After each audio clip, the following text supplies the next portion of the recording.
In the 20th century, the next generation of Rothschilds became obsessed with the idea of returning Jews to their homeland in Israel. James Rothschild's youngest son, Edmund, initiated the process by funding the building of Jewish colonies in what had become known as Palestine.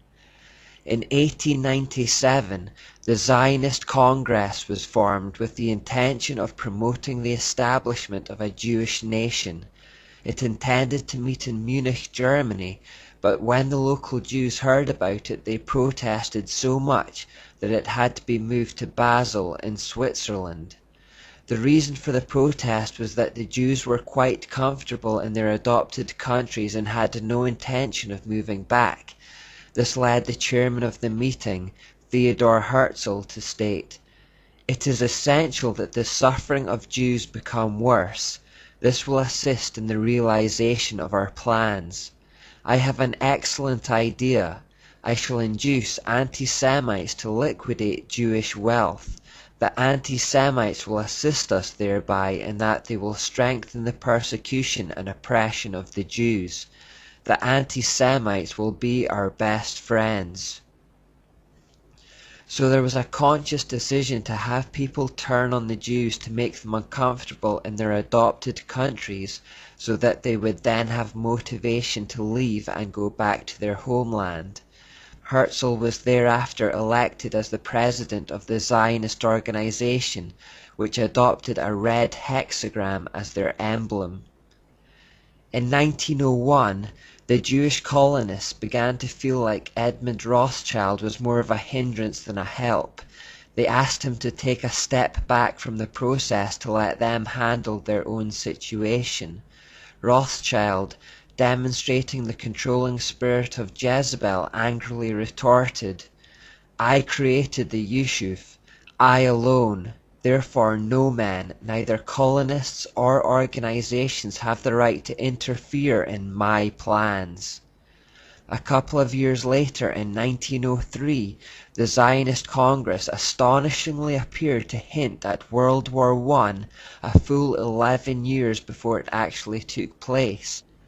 Max Nordau said at this meeting, "Let me tell you the following words as if I were showing you the rungs of a ladder leading upward and upward.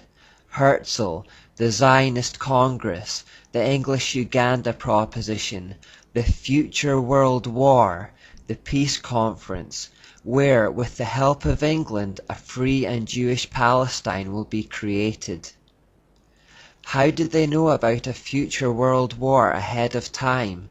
Well, interestingly, Albert Pike had talked about 3 future world wars way back in 1871. He wrote a letter to Giuseppe Mazzini, dated 15th of August, whereby he claimed he had received a vision. In that vision he had been told of 3 world wars that were to come.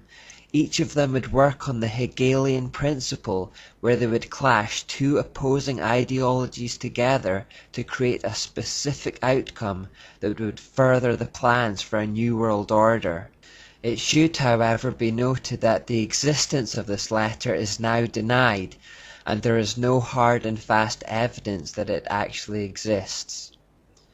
Jacob Schiff, meanwhile, was working away at regaining control of America's finances. In 1907, he made a speech to the New York Chamber of Commerce, warning those present that, "Unless we have a central bank with adequate control of credit resources, this country is going to undergo the most severe and far-reaching money panic in its history." It may have been more of a threat than a warning.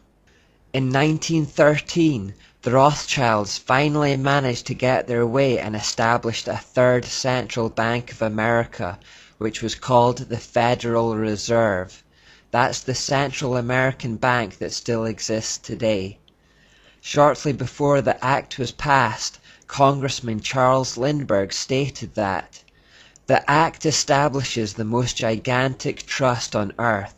When the President signs this bill, the invisible government of the monetary power will be legalized. The greatest crime of the ages is perpetrated by this banking and currency bill. The president at the time, Woodrow Wilson, later acknowledged his terrible mistake, saying, "I am a most unhappy man. I have unwittingly ruined my country.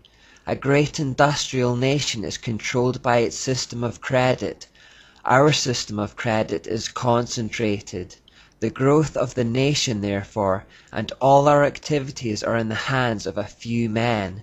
We have come to be one of the worst ruled, one of the most completely controlled and dominated governments in the civilized world. No longer a government by free opinion, no longer a government by conviction and the vote of the majority, but a government by the opinion and duress of a small group of dominant men.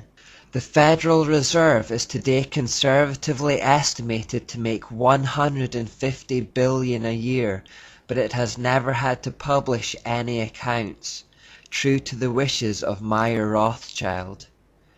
In 1914, with the American bank situation taken care of, the First World War happened 11 years after Max Nordau talked about it, and 43 years after Albert Pike had seen it in his vision.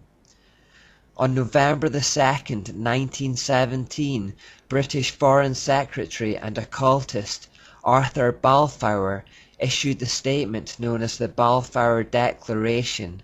The declaration was addressed to Lord Rothschild, meaning the eldest son of Nathan Rothschild, Walter.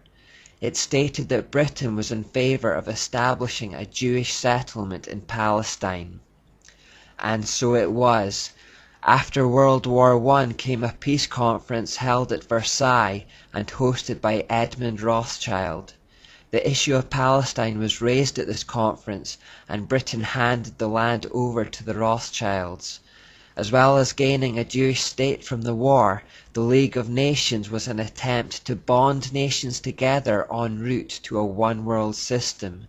It was ineffective, however, as not enough countries accepted it at that time.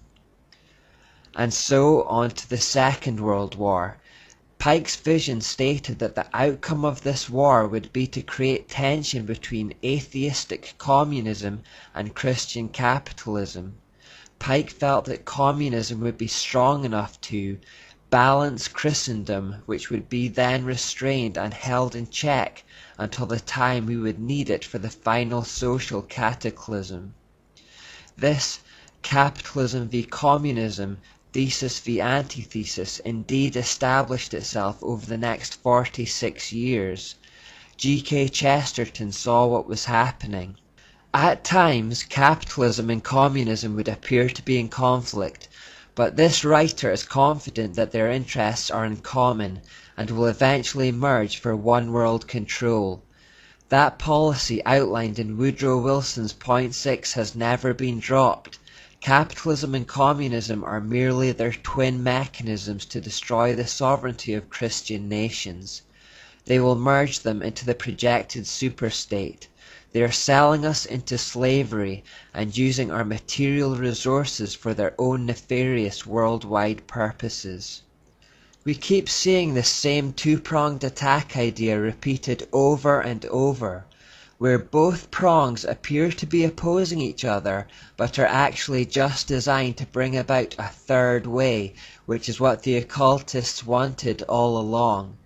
Remember how occultists talk about the male and female creating a third spiritual energy, illustrated by the square and compass creating the G in the middle in Freemasonry. It's that same idea.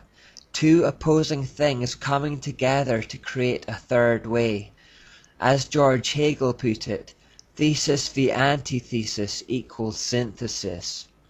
Whether it be light v dark, or male v female, Baal v Asherah, or Masonry v Catholicism, or Republican v Democrat, or in this case capitalism v communism, it's the synthesis they really want. That's what they're really after. Google the phrase third way with regard to politics, and you'll see how many modern politicians are disciples of this way of thinking. Vladimir Lenin, the communist leader, highlighted the fact that the war between capitalism and communism was just part of something much bigger when he said, "I don't care what becomes of Russia. To hell with it. All this is only the road to a world revolution." Incidentally, the Third World War in Albert Pike's vision was said to happen between the Jews and the Muslims. Pike believed that supporters on both sides, already tiring of war from previous conflicts, would fight themselves into a state of mental, physical, spiritual, and very importantly, economic exhaustion. The world would then be ready for the coming Antichrist to save them from it all.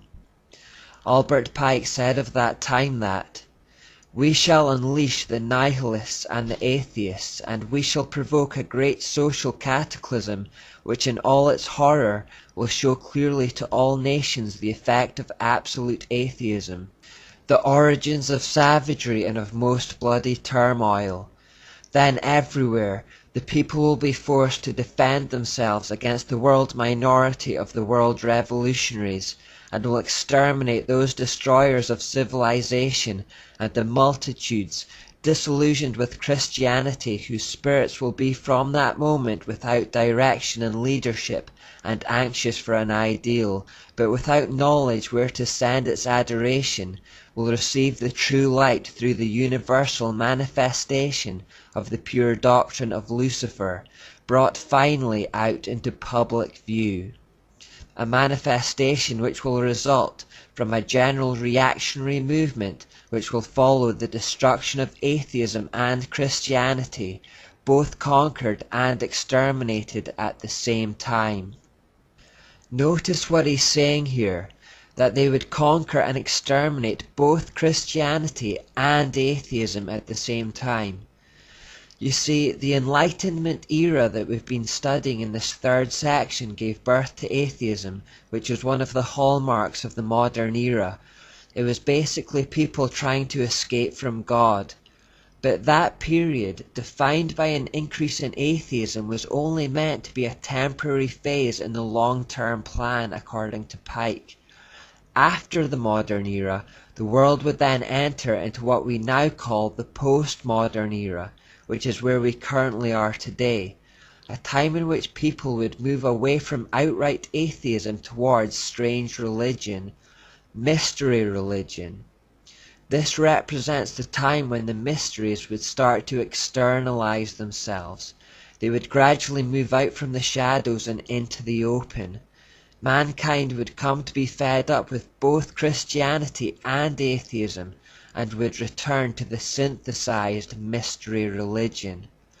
In this condition, they would be ready to finally accept the manifestation of Lucifer, the Antichrist. We are already seeing this happening. Far fewer people than we realize are now outright atheists. Atheism is too cold, it's too heartless for the average person.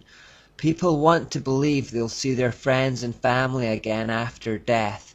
And God has written eternity into our hearts, so it's a natural craving. Many have already moved towards a form of spirituality based on the occult, but which they think is wholesome and true. They often talk about being a spiritual person, but not subscribing to any specific religion. And the Bible tells us that this would happen. Paul wrote to Timothy about the last days in his second letter, saying that people would act religious, but they will reject the power that could make them godly. He also says, "For a time is coming when people will no longer listen to sound and wholesome teaching. They will follow their own desires, and will look for teachers who will tell them whatever their itching ears want to hear. They will reject the truth and chase after myths." Just to tie off one loose end before we finish this part. In 1930, the Rothschilds established the first World Bank in Switzerland. Just 4 years later, banking secrecy laws were changed in Switzerland, making it an offence punishable by imprisonment for any bank employee to violate bank secrecy. This ensured that bank secrets were kept that way, and no one really knows what goes on inside. This bank was the forerunner to the present-day IMF and the World Bank.